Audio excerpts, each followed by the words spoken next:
Esta madre, la viuda y sus hijos, como miles de familias en Colombia, mantienen en la soledad de su tragedia el recuerdo vivo de sus seres queridos.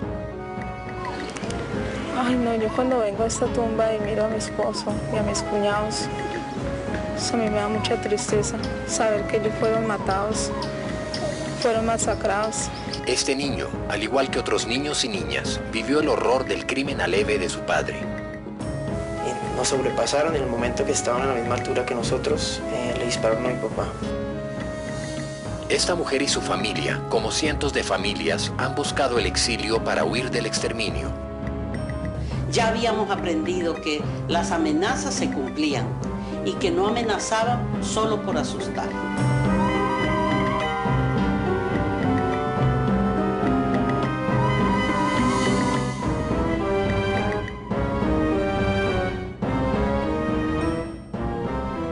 En septiembre del 2001, por iniciativa de la Comisión Interamericana de Derechos Humanos, se reúnen los demandantes y familiares de víctimas con los representantes del Estado colombiano para dar inicio al proceso por el esclarecimiento del exterminio del partido político legal Unión Patriótica.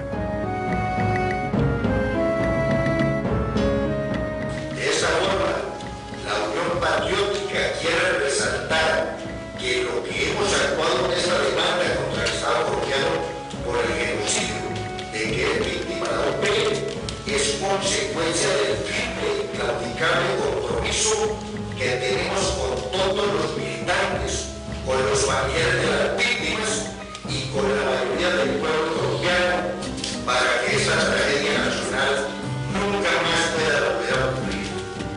Utilizando planes de exterminio conocidos en el marco de las operaciones encubiertas del Estado, como el Plan Baile Rojo, Plan Córdoba, Golpe de Gracia, Pase 1 y 2, entre otros. El crimen contra la Unión Patriótica es algo que en el mundo es bastante especial. Yo quiero decir que en Colombia se han mantenido las instituciones democráticas, pero al mismo tiempo se trató por lo menos de aniquilar a un grupo político entero. Es algo, yo diría, excepcional en el mundo internacional. Tenemos varias veces situaciones de dictadura. Sabemos que la dictadura sí tienen esa política, sea de prohibir a un partido, de expulsar a sus líderes o de matarlos. Pero en un sistema democrático hay atentados que pueden suceder, pero de esa manera tan sistemática yo no he visto en los últimos años muchos casos de ese tipo. La Unión Patriótica surge en 1985, en el contexto de los diálogos de paz celebrados entre el gobierno de Belisario Betancur con el grupo insurgente de las Fuerzas Armadas Revolucionarias de Colombia, FARC.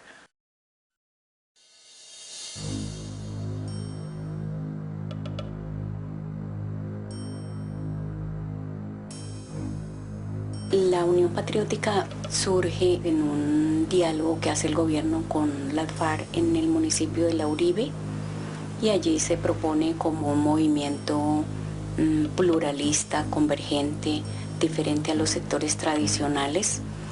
Y esta propuesta es como una avanzada que hace la FARC con la intención de que una vez que lleguen a los acuerdos de paz con el gobierno, ellos podían involucrarse en este movimiento político y hacer una política civilista. En La Uribe, campamento del secretariado de las FARC, las partes acuerdan cese al fuego, tregua y paz, abriendo así la esperanza de poner fin a la larga y cruenta guerra interna mediante la negociación política. La idea de un movimiento político amplio, incluidas las guerrillas de las FARC, con plenas garantías y seguridad por parte del Estado para desarrollar su trabajo político y electoral, entusiasmó a los líderes populares de las distintas regiones del país. Bueno, la propuesta de diálogo nacional de Belisario Betancur nos entusiasmó mucho y nos vinculamos.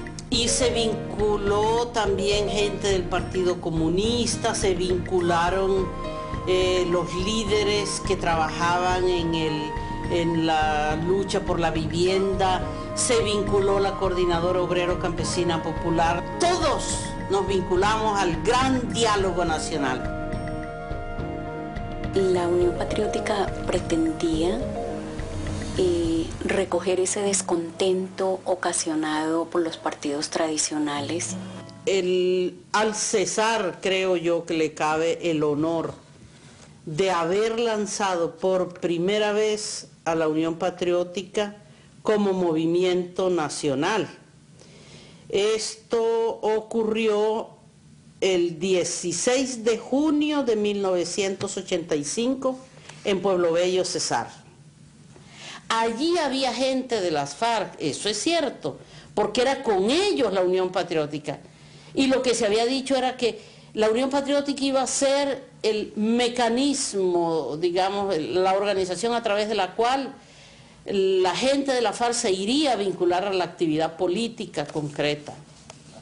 Entonces ellos estaban allí y su presencia tenía una explicación. Pero pocos días después del lanzamiento de la Unión Patriótica en Pueblo Bello, fueron asesinados en Pueblo Bello 2 campesinos, pequeños propietarios, dueños de fincas y de ganado, en cuyas casas se habían alojado los delegados de la FARC al evento. Hombres trabajadores, generosos, amplios, que creyeron en una propuesta de la Presidencia de la República y sin embargo fueron traicionados en su buena fe. Ese es el juicio que yo hago.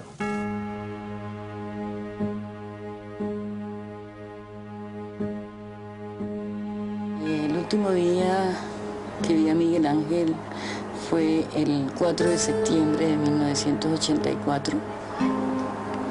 Él tenía que hacer un viaje a Puerto Boyacá, que es la región en donde se crearon los grupos paramilitares. Pues realmente no es mucho lo que recuerdo de mi papá. Tengo es más la imagen que he creado con las narraciones, con todo lo que me han contado de él, mi familia, los amigos, mis abuelos, de un papá cariñoso, de alguien que estaba preocupado por la sociedad en la que vivimos y que quería darle pues a su familia y al resto de familias pues un país mejor, un país donde convivir, donde poder vivir en paz. Él fue dirigente sindical de la Dirección Nacional de FENALTRAS, la Federación Nacional de Trabajadores al Servicio del Estado, y era miembro del Partido Comunista y era un activista político.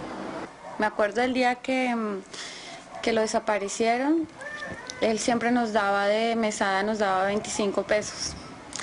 Y ese día él estaba hablando por teléfono, despidiéndose de mi abuela, de la mamá de él, y estaba en toalla, me acuerdo la toalla que tenía puesta, y simplemente él se despidió y nos dio a cada una el doble de la mesada.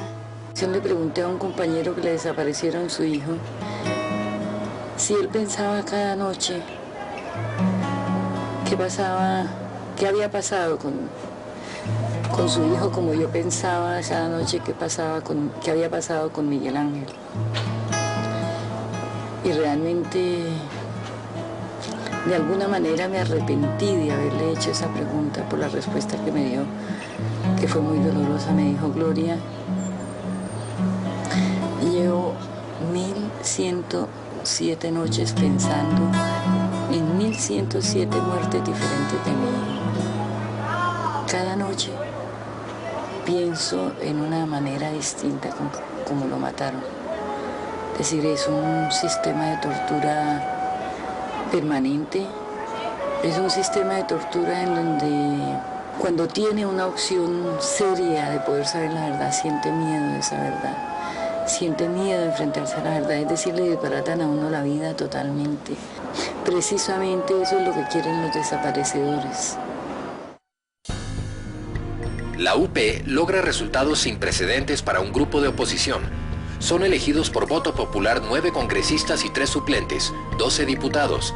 Son nombrados 14 alcaldes y 350 concejales a nivel nacional. 2 comandantes de las FARC en tregua son elegidos para el Parlamento colombiano. Cuando pasaron las elecciones y los 14 parlamentarios que salen y empiezan a ser asesinados uno tras de otro. Al gobierno le gritamos basta, a los militares basta, a los paramilitares basta, a todos los violentos de Colombia basta.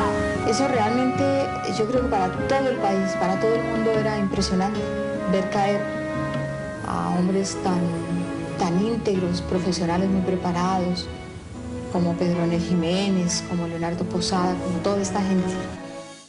Y es cuando la Unión Patriótica denuncia a nivel nacional e internacional la existencia de un plan, el primer plan que se conoce, que es el Plan Baile Rojo, que consistía en asesinar a todas las personas que habían salido elegidas en esa elección de 1986. Empezaron a asesinar a la gente en las calles, gente simpatizante, gente militante de la Unión Patriótica, en su mayoría del Partido Comunista.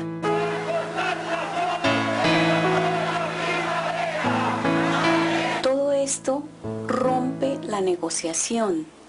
Se rompe la negociación porque las ofensas y los atentados contra los miembros de las FARC, contra los guerrilleros de las FARC que destacaron para hacer política en los pueblos, con los campesinos, fueron siendo asesinados, por lo cual ya a finales de 1987, ya en el 88, las guerrillas se devolvieron hacia el movimiento insurgente, ¿sí?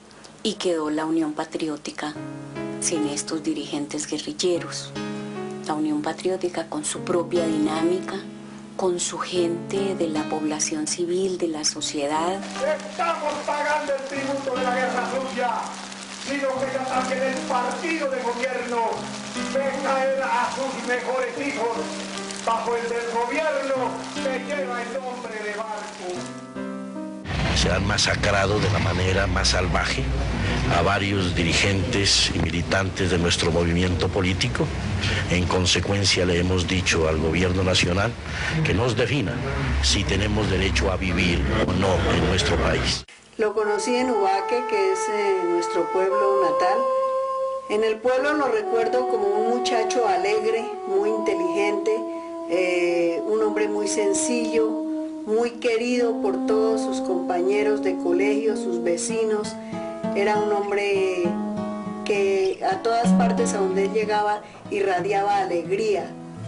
¡Ganaron! Él fue el fundador de Azonal Judicial. Adoró la carrera judicial, fue su vida. Con cada uno de nosotros quiso compartir momentos especiales. Me acuerdo cuando era presidente de Azonal Judicial, en las reuniones de sindicato en diciembre, nos llevaba a nosotros, muy bien vestidos, nos compraba un vestido, a cada uno diferente, nos presentaba a sus amigos, nos incluía en su actividad cotidiana. Cuando él fue retirado del Poder Judicial, le propusieron ser candidato a la presidencia por la Unión Patriótica porque sus amigos y sus compañeros sabían de las calidades y de las cualidades de Jaime. Un hombre limpio, un hombre claro, un hombre honesto y capaz.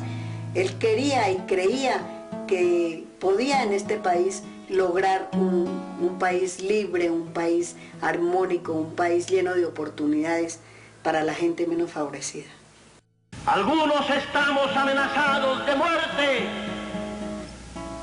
por nuestra fidelidad desde cuando éramos jóvenes a la patria, al pueblo, a los trabajadores y a la causa del socialismo. Él era una de las personas más amenazadas de aquí del país, a raíz de todas sus denuncias, a raíz de todo lo que él quería hacer. Nosotros sabíamos de las amenazas porque nos enterábamos por las noticias, por la radio, por la televisión, y también por las llamadas telefónicas anónimas que se hacían a la casa de nosotros. Lo que denunciamos es de que sean utilizados desde fuera y desde adentro las Fuerzas Armadas para cumplir una función desestabilizadora, antidemocrática y de incitación contra el derecho político que tenemos todos los colombianos de expresar nuestra opinión. Nunca nos mostró tristeza, nunca nos angustió, nunca nos contaba realmente cuál era la dimensión del riesgo que él estaba corriendo y del peligro que él asumía todos los días cuando salía de su casa. Cuando salía se despedía de mí y me decía, chatica, no sé si nos volvamos a ver. El enemigo no olvida ni perdona, pero nuestra vida les la hemos entregado a los trabajadores. Ellos son sus dueños. Pero si en el evento de que el enemigo lograre arrebatarnos nuestra vida, bienvenida la muerte, porque sabemos indiscutiblemente que al caer nosotros de la unión de jóvenes patriotas, saldrán los que nos deban representar, los que nos deban reemplazar, los que sigan dirigiendo lo que el pueblo quiere, una Colombia feliz, llena de esperanza. Veníamos de la finca, una finquita que teníamos en la mesa, y él estaba feliz, le gustaba mucho ir a la finca. Salimos de la finca a las 3:30 de la tarde en un domingo con un clima muy lindo, y faltando un cuarto para las 4 nos igualaron el carro en la carretera. Nos sobrepasaron en el momento que estaban a la misma altura que nosotros, le dispararon a mi papá. Yo venía recostado en las piernas de mi mamá, y lo otro pues es muy doloroso.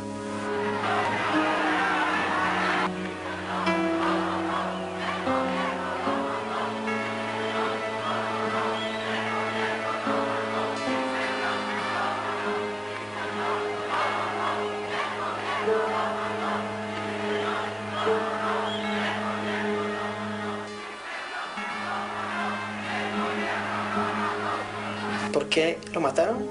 Por el temor que mi papá representaba para el establecimiento nacional, por las clases dirigentes, por la capacidad que mi papá tenía en denunciar a los criminales, por los deseos de cambio que tenía mi padre, por la voluntad de soñar en un país en paz. Ya cuando Jaime murió empezaron a matar a la gente seguido, todas las semanas, todos los días había muertos de la Unión Patriótica. Eso era una cosa selectiva, una cosa seguida, ¿no? Y a los que no lograban matar les hacían atentados. Eso fue terrible.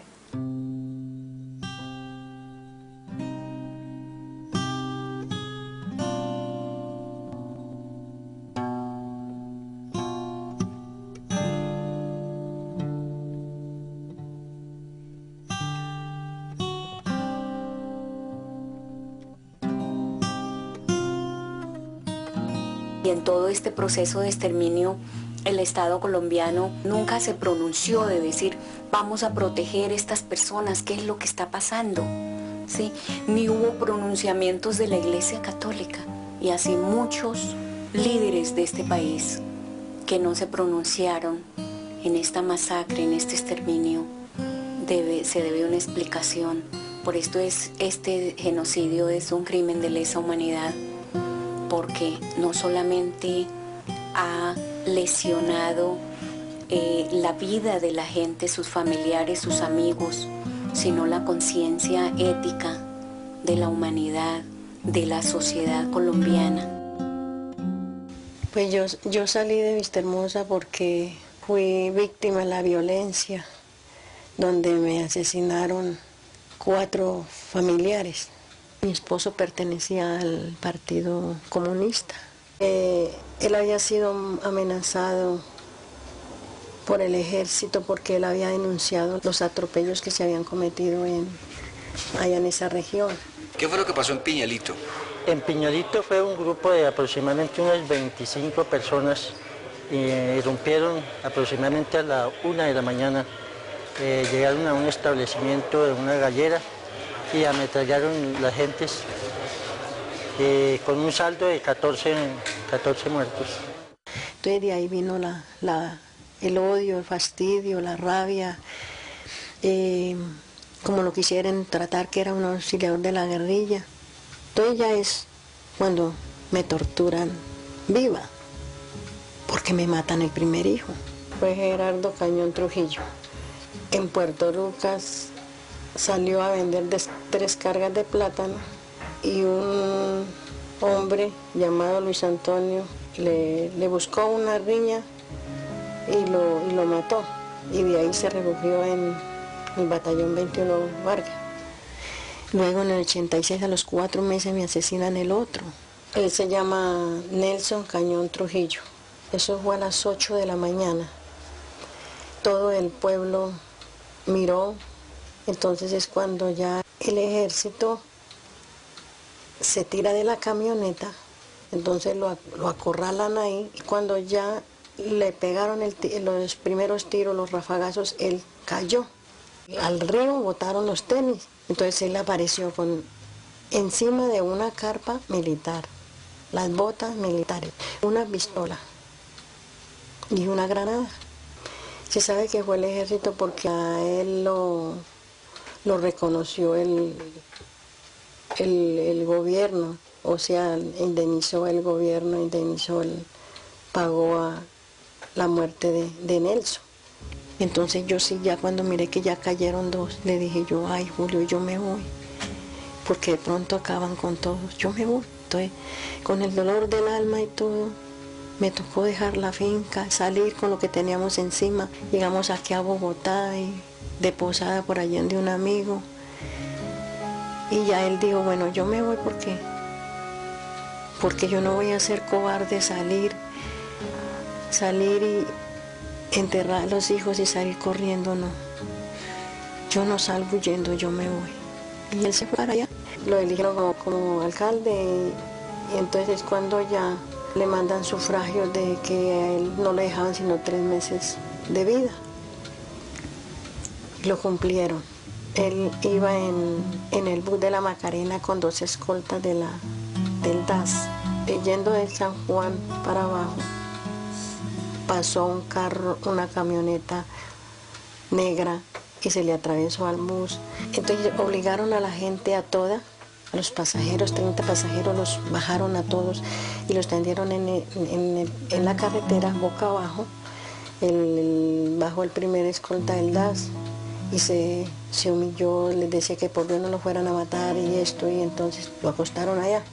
Luego después baja el otro escolta del DAS y él va a sacar el carné para identificarse, y entonces cuando lo matan, lo rafaguean y quedó muerto un escolta del DAS. Y ahí ya se bajó mi esposo y es cuando lo matan. A manos del ejército fue asesinado mi esposo. Entonces yo fui y denuncié y entonces el Estado reconoció el asesinato y entonces me indemnizó. El otro hijo, que está desaparecido hasta este tiempo, se llama Vladimir Cañón Trujillo, que vivíamos aquí en Bogotá y muy mal económicamente, y nosotros pues solo sabemos laborar la tierra, trabajar en el campo, y entonces para él era duro ya la ciudad. Entonces él tomó la determinación de irse a vender, como teníamos ganado allá en la finca, a vender ganado y a traer plátanos y yuca, y a la de Pacá lo desaparecieron en un retén móvil de Granada hacia San Martín. Exactamente el 18 de abril del 87 recibimos la terrible noticia de que Antonio Quirós, Toño Quirós, había sido asesinado en Becerril. Toño Quirós era un hombre muy especial. Era conservador, era un hombre jefe de hogar con su mujer, sus hijos. Él pensaba que la Unión Patriótica pronto iba a ser el movimiento nacional que iba a transformar el país. José Francisco Ramírez Torres se había destacado con lujo en sus intervenciones. Iba llegando a su casa, el carro se le despichó una llanta, él se bajó a cambiarla y mientras tanto 2 hombres en una moto pasaron y lo asesinaron. Este sí fue el golpe definitivo, porque además de que fue un golpe político mortal, fue un golpe a los sentimientos,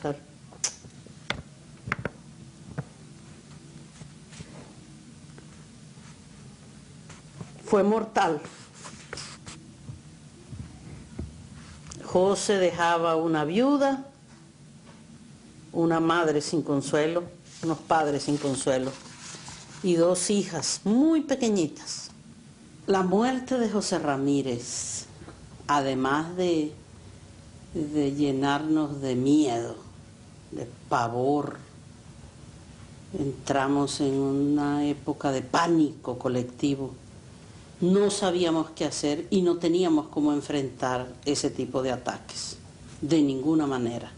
Nuestra herramienta era la palabra, la razón, la justicia, el discurso, y eso era insuficiente para defenderse uno ante la barbarie del crimen cobarde, pues.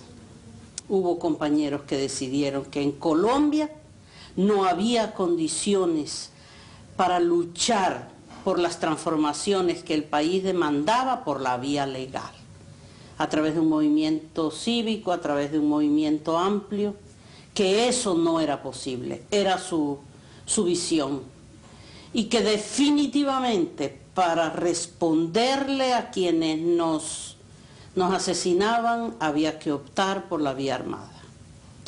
Esos compañeros se vincularon a la insurgencia. Nosotros lo lamentamos, nos pareció terrible y nos dolió mucho. Era como si se hubieran muerto también, pero no había más que hacer sino respetar su decisión. Y para uno, para todos, resultó muy dura la decisión de Ricardo Palmera. Él era siempre un hombre íntegro, un hombre culto, muy ilustrado. Y yo creo que si las cosas no se hubieran dado como se dieron en contra nuestra, Ricardo se hubiera destacado en la vida política colombiana con mucho éxito y hubiera aportado mucho a las soluciones de los problemas colombianos. Bueno, yo me acosté, al día siguiente me despertaron en la mañana con la noticia de que en el antejardín de la casa había una corona de flores, que en el centro de la corona había una calavera de un perro y que estaba una bandera con los colores de la Unión Patriótica. Yo ni siquiera quise ver eso, pero desde luego era una advertencia clara. Bueno, ya habían transcurrido algunos meses, yo inclusive había empezado a trabajar como profesora de una universidad en Bogotá. De repente me sorprendieron nuevas amenazas de muerte. Comunistas de mierda, todos tienen que morir. Después decían, otros días llamaban y decían, ustedes son de la Unión Patriótica, guerrilleros de la FARC, todos se van a morir, cosas así. Sí, yo sabía que no había alternativa. Ya habíamos aprendido que las amenazas se cumplían y que no amenazaban solo por asustar, que amenazaban para advertir que iban a matar.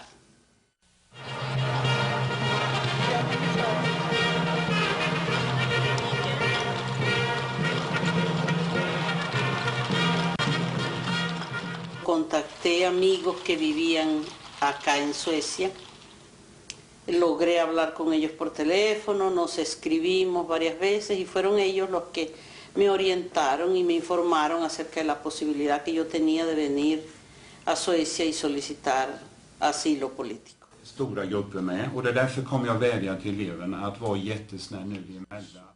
La Unión Patriótica nos sacó asilados para el Ecuador y allá tuvimos asilados 5 años. A los 5 años fui víctima otra vez de la violencia porque me desaparecieron mi hijo Chessman Cañón Trujillo. Cuando lo torturaban a mi hijo, dice él que a él le decían que a él le hacían estas torturas porque no me habían cogido a mí y a mi hijo mayor y que ellos me necesitaban era a mí para cortarme en la lengua, para que dejara de denunciar, para que dejara de hablar. He perdido 3 hijos y mi esposo.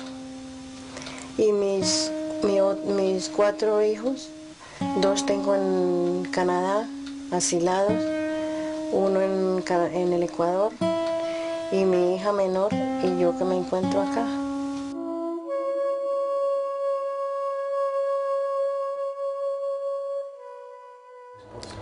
José Ignacio Reyes era dirigente político porque él se lanzó al Consejo por la Unión Patriótica. Nosotros nos conocimos en 1989. Desde ese entonces él para mí significa pues todo, todavía así esté muerto, porque él fue el que me sacó adelante mis 2 hijos que eran de él, más yo tuve 2 de él más. De la familia Malagón, primero mataron a Rafael Malagón, era dirigente de la Unión Patriótica. Después a Pedro Malagón, lo mataron a él junto con una hija de él.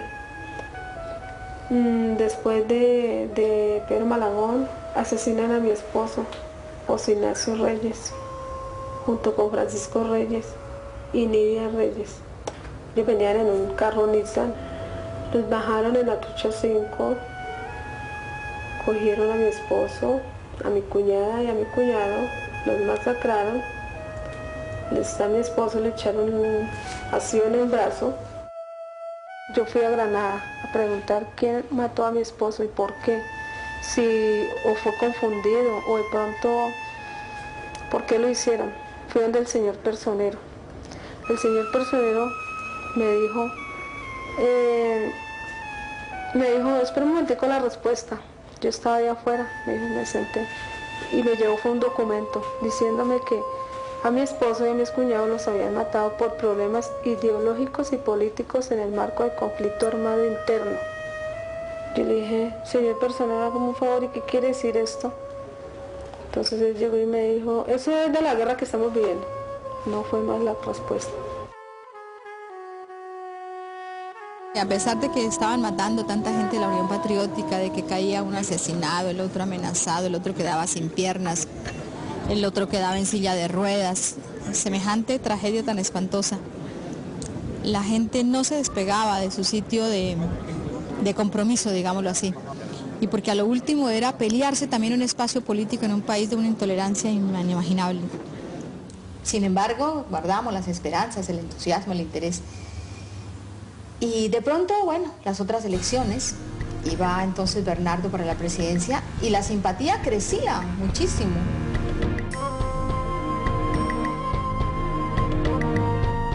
La esperanza, además, la simpatía por un movimiento amplio que aglutinaba liberales, conservadores, gente independiente, gente deseosa realmente de que se produjera un cambio en el país.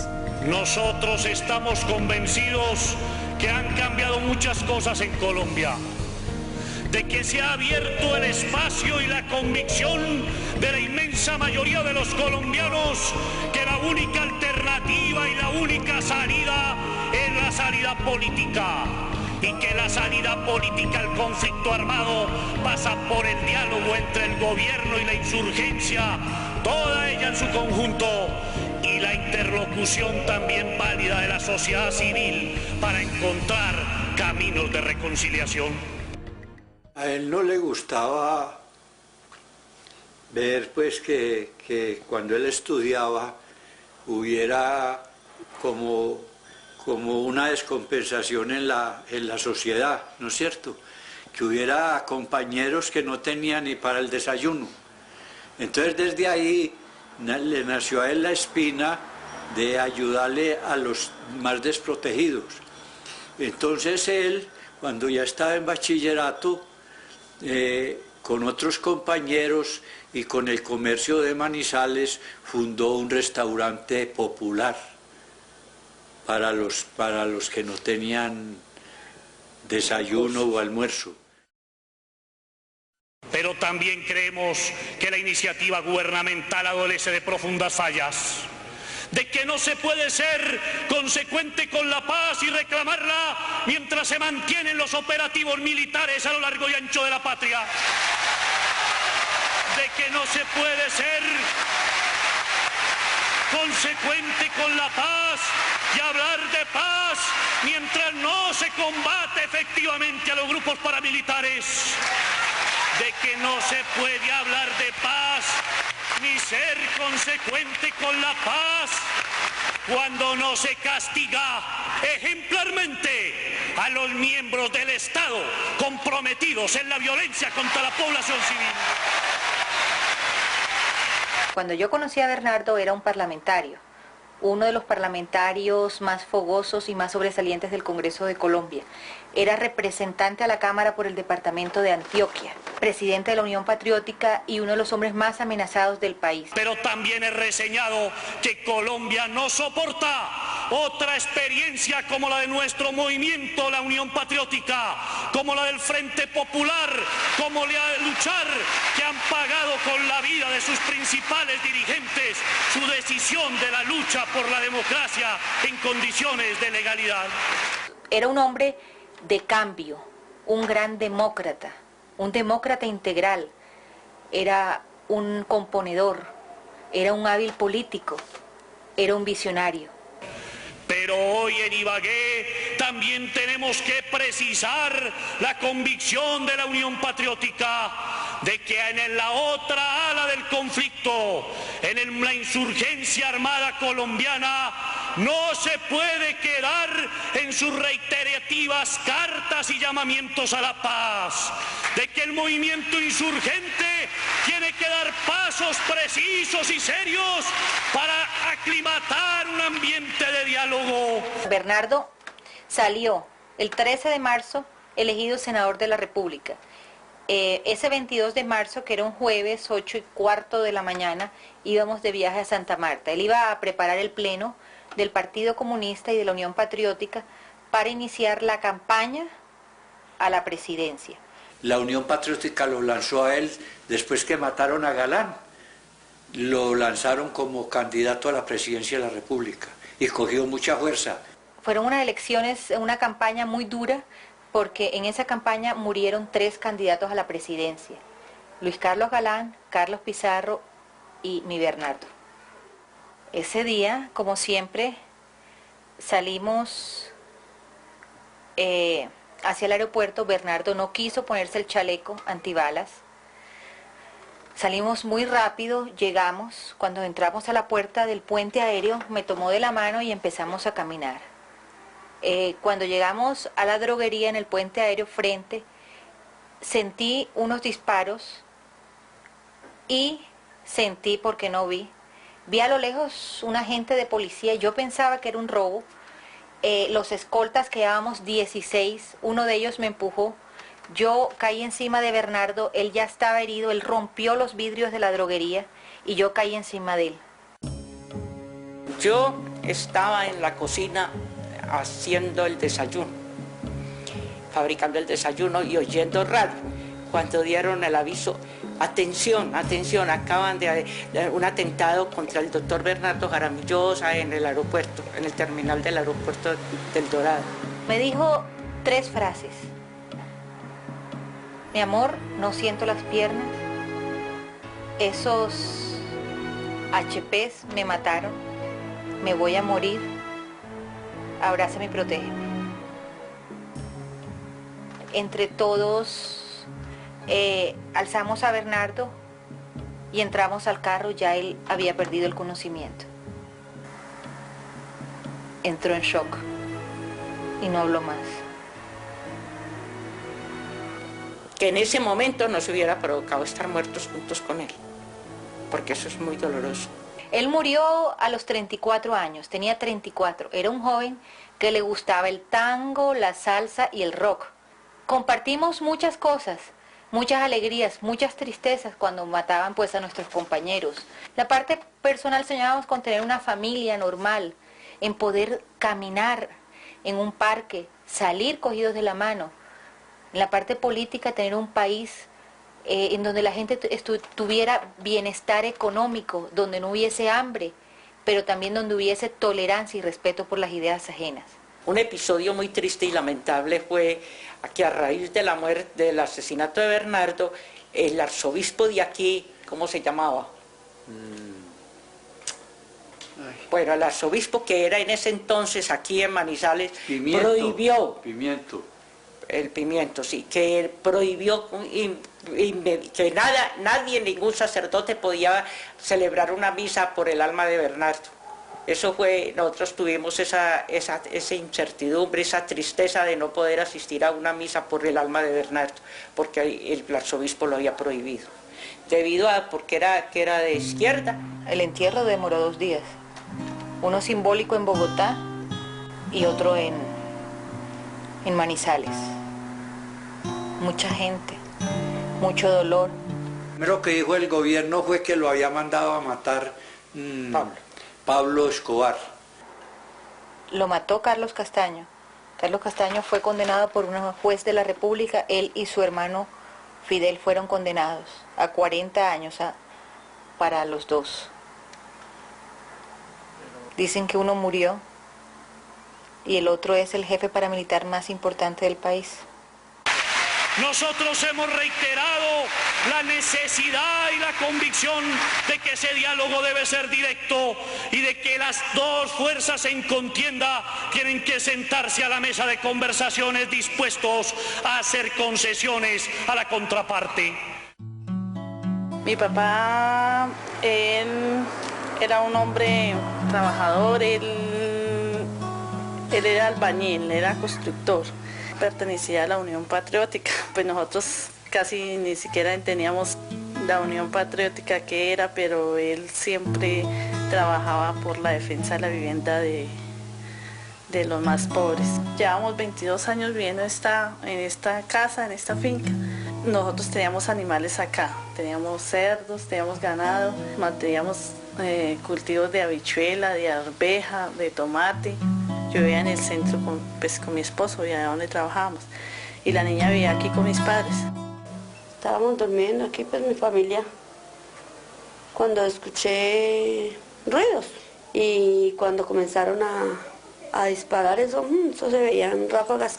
Cuando vi que la señora Belarminas, ella lo que hizo fue gritarme que, señora Rosita, auxílieme, ayúdenme, que me los mataron a todos, Mi madre me llamó a la casa y me dijo que nos habían matado a todos. Lo único que pensé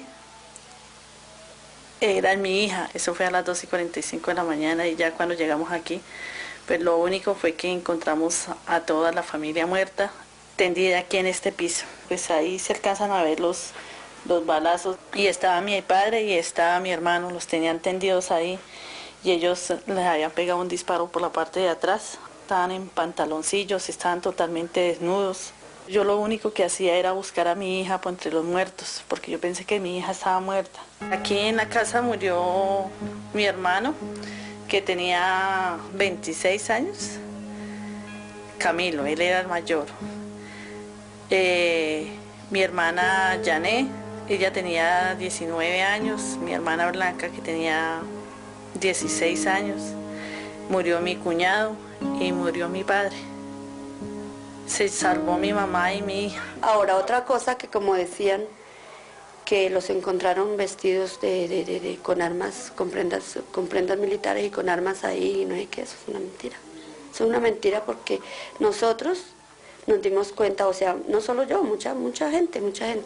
Y en ningún momento ellos estaban, cada uno con su pijamita, con su pantalonetica como dormían, ¿no? Salieron varios titulares. Nosotros tuvimos una sorpresa porque donde ellos habían matado a 6 guerrilleros. Realmente los guerrilleros fue las personas que sacaron de la cama en pijama, los sacaron, los torturaron, los volvieron nada y sinceramente los amasacraron porque no tenían, si al caso una macheta era lo que había aquí en la casa, porque ellos mismos probaron que aquí en la casa no había nada. Lo que nos contestaban realmente los oficiales de la policía y el ejército, decía que aquí lo que habían cometido ellos era una gran equivocación. Nosotros sí colocamos una demanda, nos indemnizaron, nos dieron muy poco. Por ejemplo, a mí personalmente me dieron 10 millones de pesos y así a cada uno de mis hermanos. A mi madre le dieron 20 millones de pesos. Eso nos los dio el Estado, el gobierno colombiano en indemnización de la familia que habían matado. Nuestro abogado, el doctor Eduardo Umaña Mendoza, después de que nos sacó el caso, lo mataron. Fue víctima de un atentado en su apartamento y pues fue acribillado también. Por iniciativa de Manuel Cepeda, salimos para el Consejo de Bogotá en las elecciones de 92. En el Consejo estuve periodo y medio, es decir, 3 años completos, y luego en la segunda elección duplicamos la votación y estuve la mitad porque pues en mayo, el 7 de mayo me dispararon. Y bueno, ya sabíamos que me tocaba, porque eso parecía como subir al cadalso. Nosotros sabíamos ya quién seguía. Siempre la lista las encabezaba Manuel, las encabezaba Ida. Y si había matado a Manuel, pues ya me tocaba el turno. Es lo más doloroso saber esas cosas, pero es así.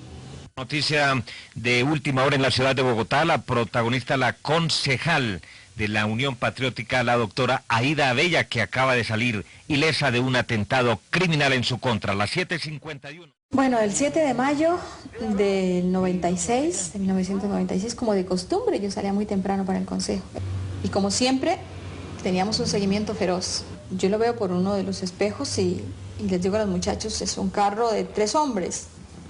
Y el escolta que va detrás me dice, no, espérese un momentito, yo creo que es como un carro como el acueducto, es verde. Espere a ver, yo miro si tiene las letras. Cuando de pronto el escolta que viene atrás en el jeep pega un grito muy grande y dice, nos disparan con una bazooka.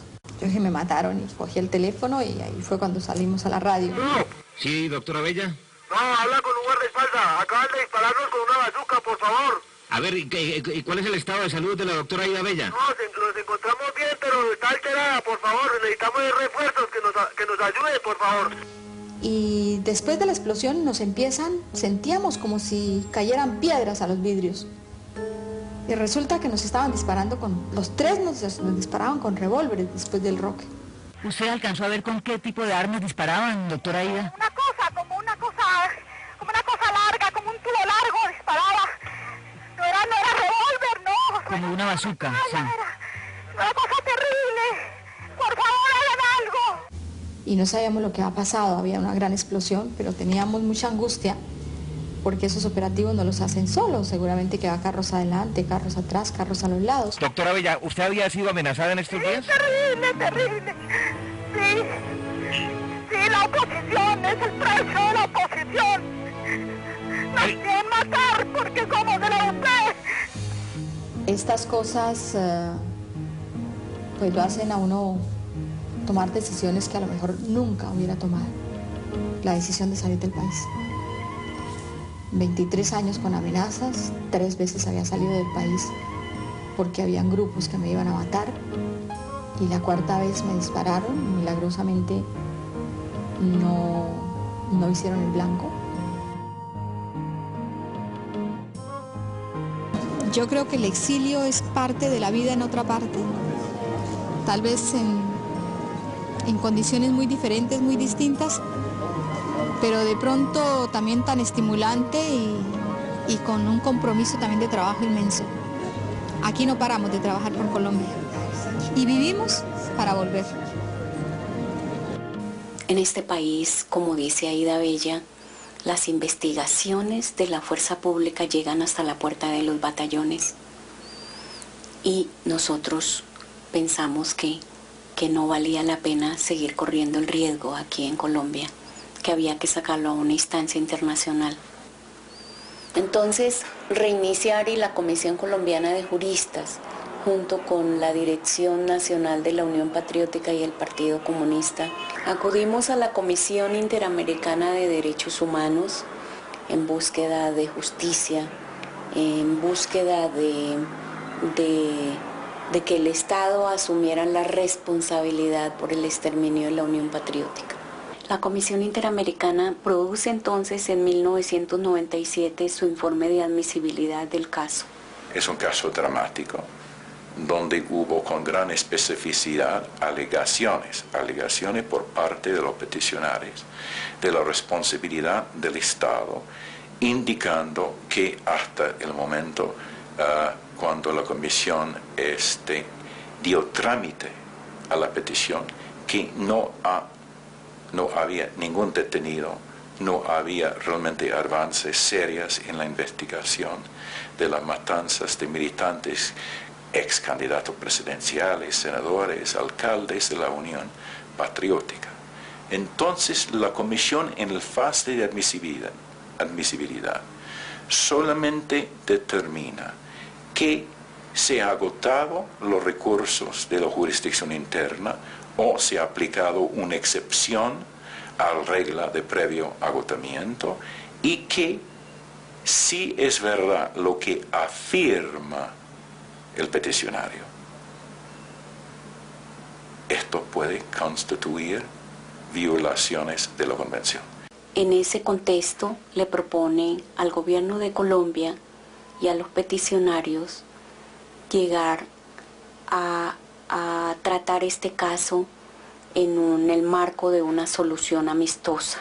En parte, la solución amistosa es una manera de examinar de fondo los planteos, los argumentos, las soluciones de las distintas partes y llegar a una conclusión del litigio dentro del sistema. La Comisión puede y tiene potestad, facultades para supervisar el cumplimiento por parte del Estado con lo que ha pactado dentro de la solución. Nosotros radicamos este caso el 16 de diciembre de 1993 con 1.163 homicidios.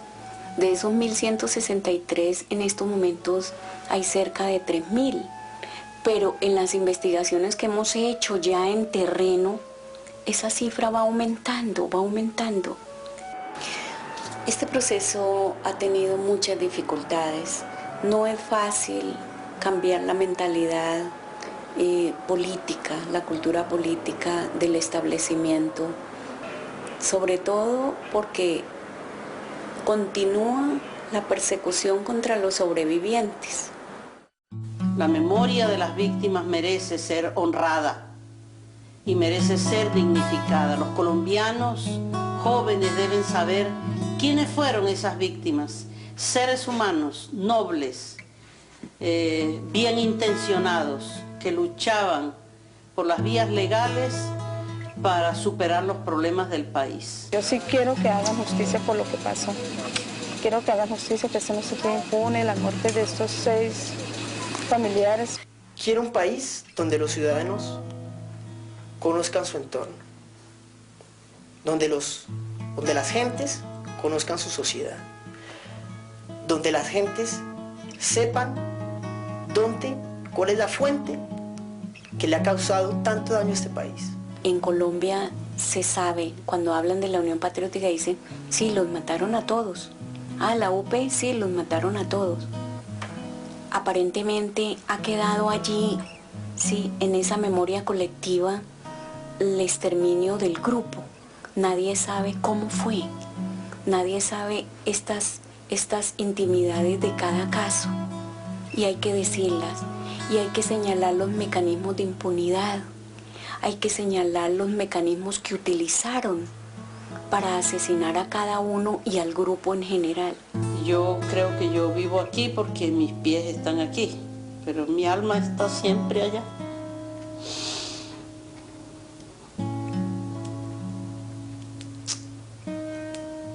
Físicamente estoy aquí, espiritualmente nunca me he venido de Colombia.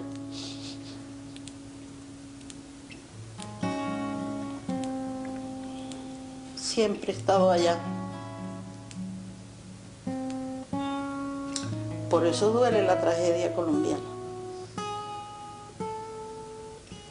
Allá tengo mi familia, mis hermanos, mis sobrinos, mi mamá, mis amigos, los pocos que quedan. Y bueno, mis compatriotas. A mí me duele la tragedia colombiana. Cada muerto me duele, del bando que sea. No importa, porque uno no se explica cómo hermanos de un mismo país se pueden asesinar de la manera tan macabra como allá se hace. Muchachos sicarios que no tienen ni idea del daño que están haciendo y así mismo ellos caen después. Es una locura la tragedia colombiana, pero si de hacer juicio se trata, los culpables son la clase dirigente, sin excepción. Yo creo que lo que el país tiene que sacar es una lección como la que sacó en la Segunda Guerra Mundial después del Holocausto. Es que eso no se puede repetir en Colombia. Es que no pueden matar a la gente por su pensamiento político. Y la gran lección es que tendremos que estar todos. Que todos hacemos falta en Colombia. Todos. El campesino, el intelectual, los hombres, las mujeres, los niños, todos tenemos nuestro puesto en nuestra patria.